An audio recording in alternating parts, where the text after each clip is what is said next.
श्री स्वामी समर्थ, जय जय स्वामी समर्थ। तुझ्या जन्मदिवसाने झालाय संपूर्ण कुटुंबाला हर्ष।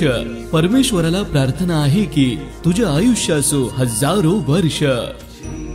प्रिय समर्थ बाळा, तुला वाढदिवसाच्या निमित्तानं खूप खूप शुभेच्छा। नामकरण संस्कार तथा प्रथम वाढदिवस समारंभ दिनांक 8 फेब्रुवारी 2024 रोजी संध्याकाळी 8 वाजता करण्याची योजली आहे। तरी आपण सहकुटुंब सहपरिवार या कार्यक्रमासाठी उपस्थित राहावे। शुभेच्छुक श्री स्वामी आजोबा तथा आई सौ रोहिणी गजानन वैष्णव, बाबा श्री गजानन सुरेश वैष्णव व समस्त वैष्णव परिवार। स्थळ मातोश्री मंगल कार्यालय, वडगाव रोड, बन्सीलाल गोडाऊन समोर, आळंदी देवाची।